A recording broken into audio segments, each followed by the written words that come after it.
Kuča prischla na moderovaní mne a Matejovi Lepejovi. Pôvodne ste boli zvyknutí na Peťa, ktorý to zvykol moderovať a celkom mu to išlo. Chcel by som vás teda privítať v rámci Dní architektúry festivalu, ktorý organizuje Český spolek Kruh, na Peťa Kuči, ktorá je venovaná práve tejto téme. Uvidíme 7 rečníkov a rečníčok, respektíve ich až 8, lebo je tu jedna dvojica.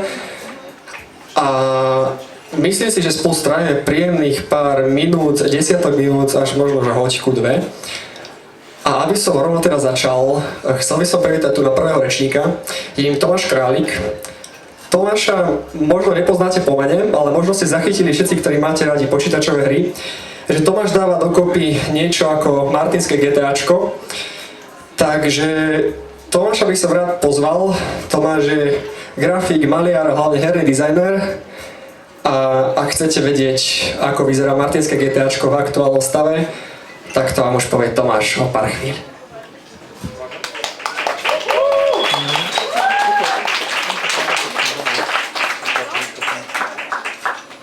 OK, takže zdravím vás. Halo. Pardon. Takže zdravím vás, ja som Tomáš a pozvali ma sem, aby som vám predstavil svoj projekt Svätý Martin, v ktorom pretváram naše mesto do virtuálneho sveta. Zo začiatku tento projekt nikdy nemal byť plnohodnotná hra a slúžil pre mňa len ako zábavná forma učenia sa v Unreal Engine. No postupom času táto hra nabrala väčšie rozmery a chcel som ju ukázať ľuďom. Vidno, že bolo to veľmi nakolene robené a prečo som sa do toho pustil? Virtuálne svety vo videohrách ma od malička veľmi zaujímali a s tým, aké sú programy na ich tvorbu v dnešnej dobe dostupné a pokročilé, som si chcel vyskúšať sám.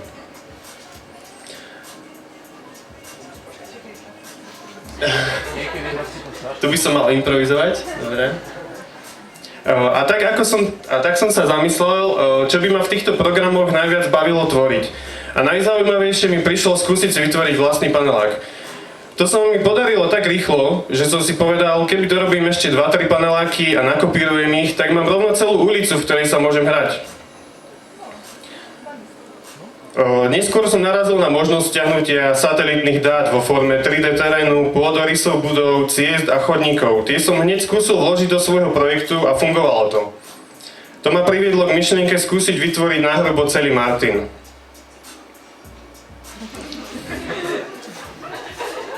Keď som mal už takú reprezentáciu mesta, rozhodol som sa ju skúsiť oživiť chodcami, dopravou a rôznymi skupinami obyvateľstva, ako boli napríklad policajti, influenceri, ale aj opilci, feťáci a tak ďalej.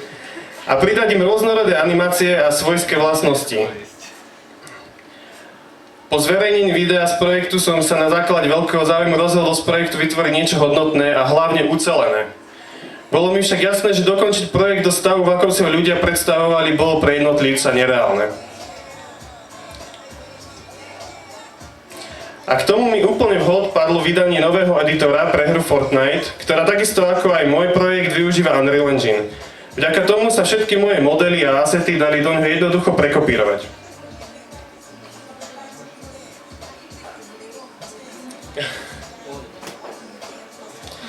Fortnite editor priniesol do projektu veľa plusov, ako napríklad multiplayer až do 100 súčasných hráčov, dostupnosť na všetkých hlavných platformách ako PlayStation, Xbox, počítač a tak ďalej, deštrukciu prostredia, obrovskú knižnicu postav, zbraní a tak ďalej, no nechýbali však aj mínusy ako absencia príbehového módu a plnenia misií. Rozsah prostredia sa musel zmenšiť z celého Martina na jednotlivé časti ako napríklad centrum alebo záturčie. Ďalej chýba aj offline režim bez pripojenia na internet.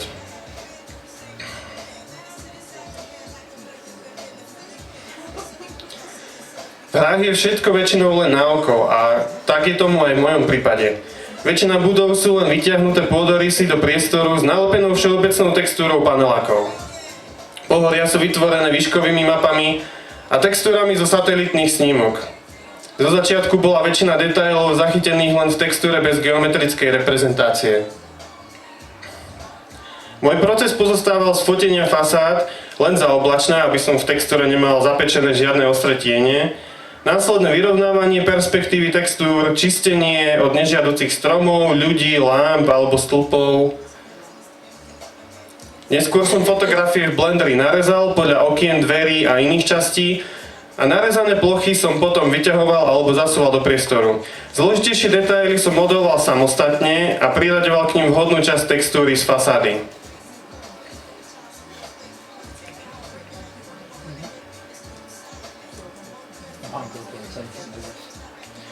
Tieto ručne vymodelované budovy som potom postupne osádzal miesto pôvodných jednoduchých modelov na svoje miesta podľa satelitnej mapy.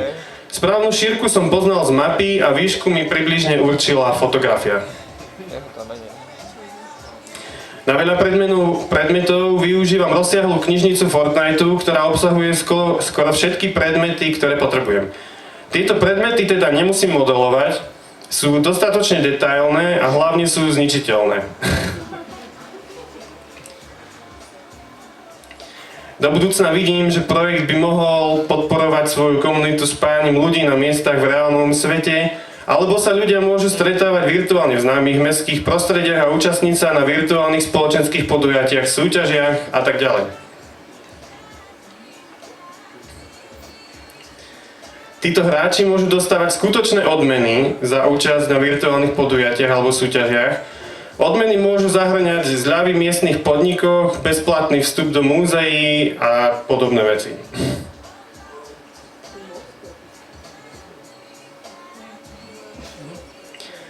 Podujatia alebo koncerty, ako mali vo Fortnite napríklad Travis Scott alebo Ariana Grande, by mohli prebiehať naživo priamo vo virtuálnom Martine.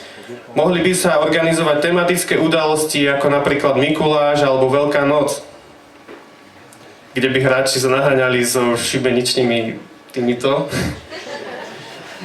Ďalej by mohol projekt slúžiť ako napríklad na virtuálne prehliadky mesta, ktoré ľuďom z iných krajín alebo odcestovaným Martinčanom poskytnú zábavný spôsob navštevovania mesta z pohodlia ich domova.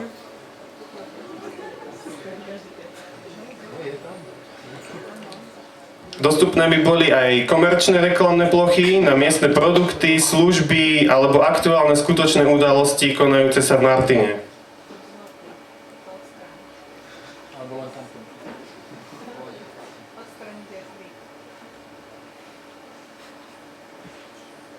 Dobre, tak ďakujem a to je za mňa všetko.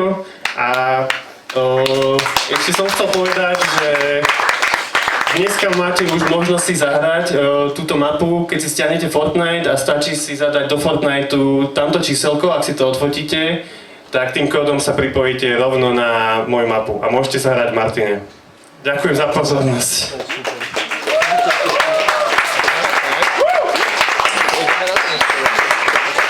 Nebojte sa, číselko vám potom pošleme všetkým na Facebook a do e-mailov.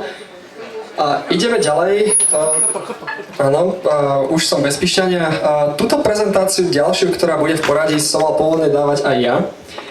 Nakoniec sme sa po zhruba hodine a pol videohovorania s Maťom Fojtíkom dohodli, že to dá on sám, pretože tam je toľko úžasných príbehov, ktoré dokázal zozbierať za posledných pár rokov, odkedy sa venuje tejto krásnej činnosti, aspoň pre mňa krásnej.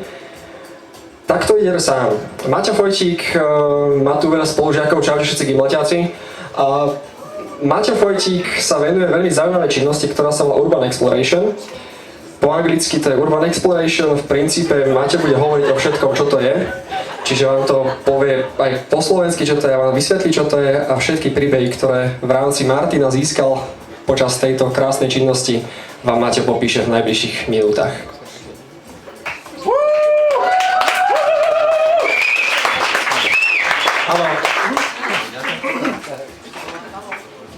Dobrý deň. Takže u mňa to začalo, keď som mal 12 rokov. V chlapcov sa búria hormóny a ja som vtedy začal cítiť pocit, ktorý som predtým ešte nikdy necítil.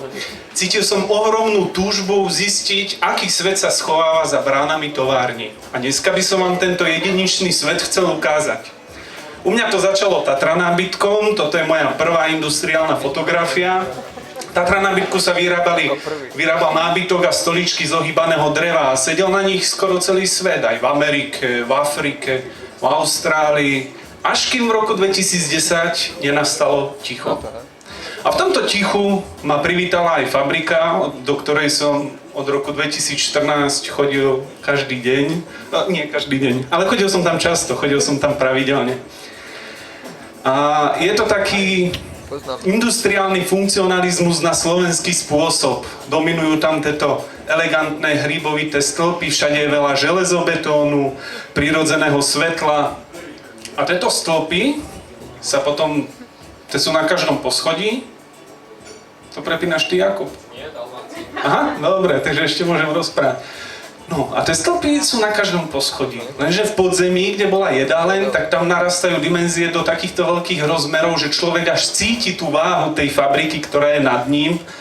A vlastne každé to poschodie je trošku iné tým, že sú tam iné tie stĺpy a tu som videl ducha naposledy, tak som utekal odtiaľ, ale už som sa tam nikdy nevrátil. No ale napríklad 4. poschodie tu boli krajčírske dielne.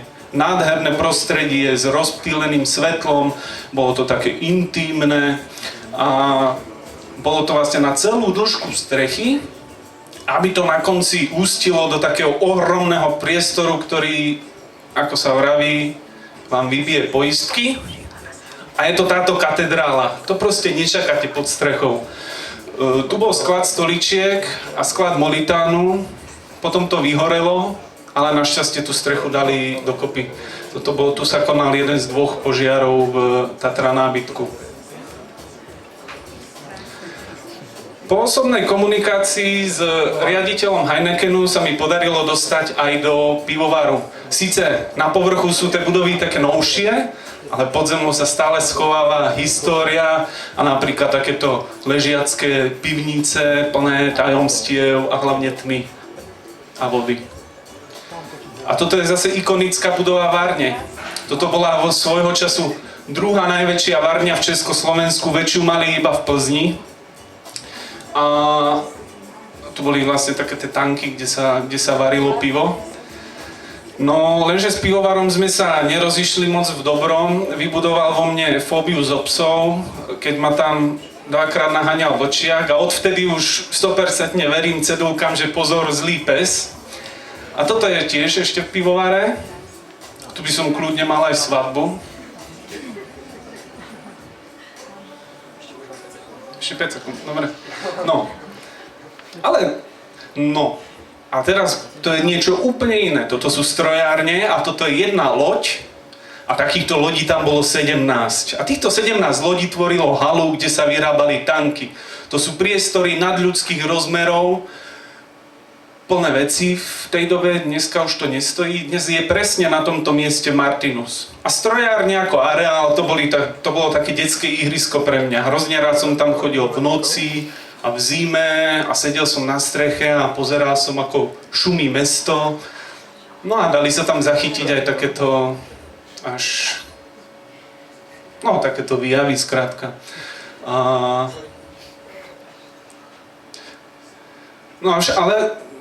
ja som sa snažil dokumentovať fabriky, keď ešte fungovali, lenže ja som všade chodil neskoro. Napríklad toto je zlievareň Martinska, mesiac potom, čo začali rozoberať zariadenie. Tam sú pozostatky po oblúkových peciach, to sú také veľké hrnce, kde sa tavila tá oceľ. A toto je tých 50 odtieňov sivej, čo proste milujem. Tu bohatosť tých obrazov, tie vnemy, toto proste nedokážete vytvoriť, toto dokáže len vytvoriť život a je až podivujúce, že pár týždňov dozadu sa tam stále ešte niečo vyrábalo. Pretože onedlho potom, po celej zlievárni, ktorá začala liať v roku 1950, tak ostala len takáto voľná plocha.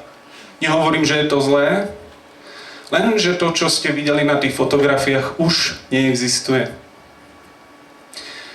A keď sme pri priemysle, áno, no tu som neprišiel neskoro. Toto je traktoráreň, tá sa nachádza pri trati na ulici Botova a tam sa vyrábali dieselové motory. Toto bola automatická linka, toho času už bola iba poloautomatická, museli ju niekto kontrolovať a tam sa robili bloky motorov.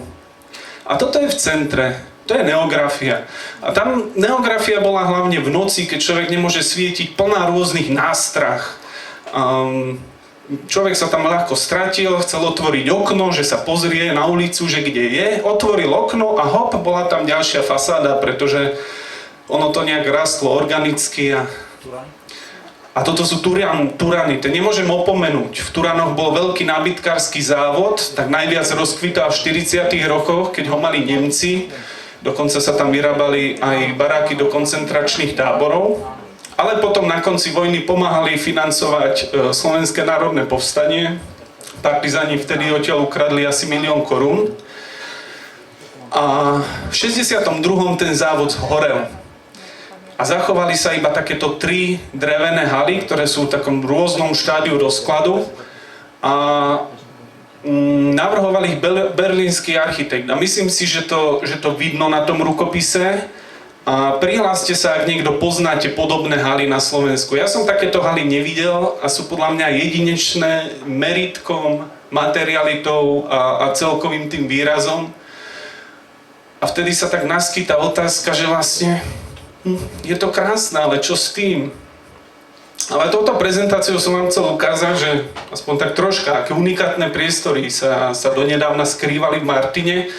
Priestory, ktoré už nedokážeme spraviť, lebo nepostavíte napríklad reštauráciu ako várňu, alebo tak. Ale tie priestory dávali fakt silné priestorové zážitky a mali by sme sa podľa mňa zamyslieť, či to není škoda, že si to búrame. Tak ďakujem.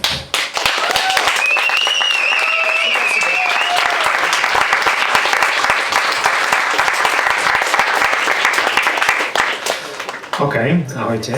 Ja som dostal príjemnú povinnosť uviesť najbližšieho speakera, to je, že Martin Lukáš Kinčeš. Martin je historik, geograf a etnológ, všetko z toho.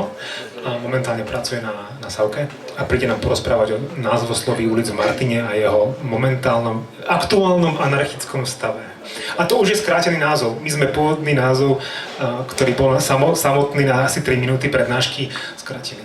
Takto, poď. Ďakujem pekne. Ja som veľmi obsiahly človek, takže budem veľmi taký promptný. Ako dieťa z Košut jednotky som vnímal už názvy ulic, tak som sa dostával do nejakej spoločnosti. A tie názvy ulic sú to je síce Bratislava samozrejme, ale mi pomáhali sa nejak zorientovať v meste, aby som sa nestratil rodičom, starým rodičom. Rozpoznával som Hostihoru, Národné múzeum a podobne. Ale zrazu som si aj na historických fotografiách všimol, že tá ulica Osloboditeľka nebola vždy Osloboditeľka. Naša ulica nebola vždy Hurbanová a podobne, ale v škole mi to veľmi nepomáhalo, lebo keď sme sa učili o kodifikácii spisovnej slovenčiny, tak bohužiaľ neboli to Hurban, Hodža a Rázus, ako to máme v Košutoch. Takže bolo to niečo také, tiež už to bol ten prvopočiatok tej anarchie, ale vlastne od tej histórie až do súčasnosti som vlastne vnímal to mesto práve cez ulice, ktoré mi